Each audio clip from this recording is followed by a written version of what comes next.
Et c'est ce style de joueur qu'on aimerait bien, de Tanzaniens, avoir chez Yanga. Je pense qu'il faudrait les laisser le temps parce qu'il doit progresser beaucoup, travailler d'autres paramètres dans le football. Dennis Kane ni mchezaji mzuri ambaye kwanza mwenyewe anajiamini, ana uwezo, lakini bado itabidi aendelee kufanya kazi ya ziada, kujifunza zaidi kwa kuendelea mbali. Ila ni mchezaji mzuri, kadri siku zinavyoenda ataendelea kuwa mzuri zaidi, sababu anajiamini mwenyewe na ana uwezo. So wachezaji wa design hiyo wakiwa wengi Tanzania itakuwa ni nzuri sana.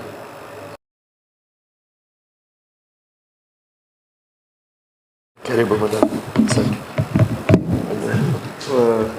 Je viens de dire, tu vas t'expliquer concernant la préparation du match de demain que vous allez jouer contre.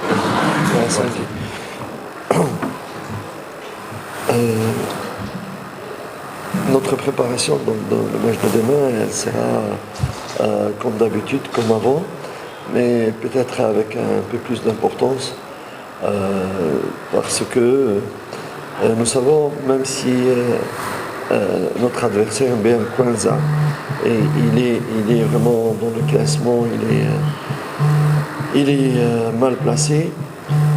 Ça va être aussi compliqué pour nous, c'est la réalité. Je n'essaie pas de faire la diplomatie. Yanga na Mbeya Kwanza itakuwa kama maandalizi ya mechi zingine zilizopita, lakini itabidi kujiandaa kimakini zaidi, sababu mara nyingi timu ambazo ziko nafasi ya chini kabisa huwa ndio zinasumbua timu ambazo ziko nafasi ya juu. Hata mechi iliyopita ya Yanga na Prisons ilikuwa mechi complicated kabisa, ambayo huwa inatokea kwenye mpira kitu kama na hicho. So ina maana maandalizi ya mechi ya kesho lazima kujiandaa kimakini na kuwa serious, sababu ni mechi ambayo inaweza ikatokea kama mechi ya Mbeya City kuwa complicated. Bingo. Subiri kichoko. Justement, il ne faut pas tomber dans l'euphorie on est champion. Il faut être sérieux, humble. Quand c'est mathématiquement, avec les calculs, nous serons champions. Là, on peut fêter vraiment, et c'est le droit des gens de fêter. Sababu tutakapofika muda wa kusema tayari hapa tunaona kabisa hesabu ya ubingwa, tutasherehekea, lakini kwa muda huu bado. Kwanza tuna concentrate kwa kila mechi, sababu ndani ya siku 9 tutakuwa na mechi 3, ambapo kuanzia tarehe 20, tarehe 24, tarehe 28.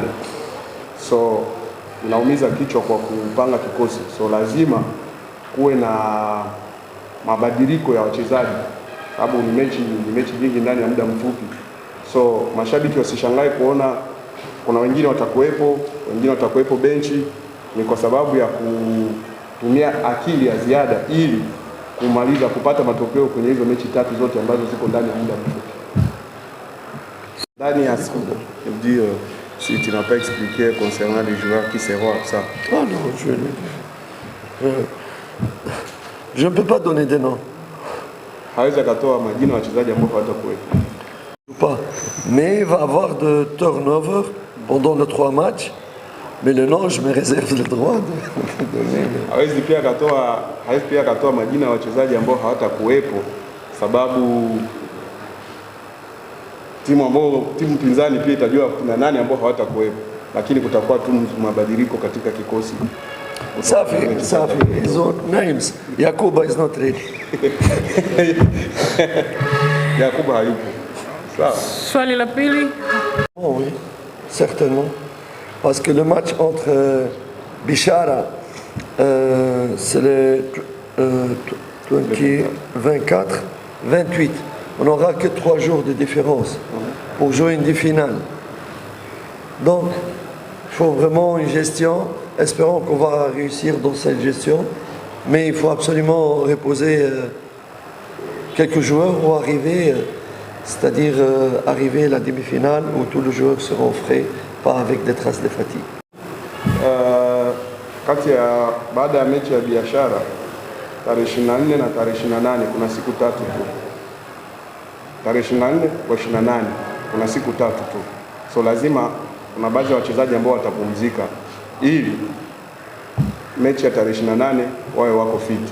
So hapa inabidi kumanage jinsi ya kuwatumia wachezaji ili mechi ya tarehe 28 wawepo.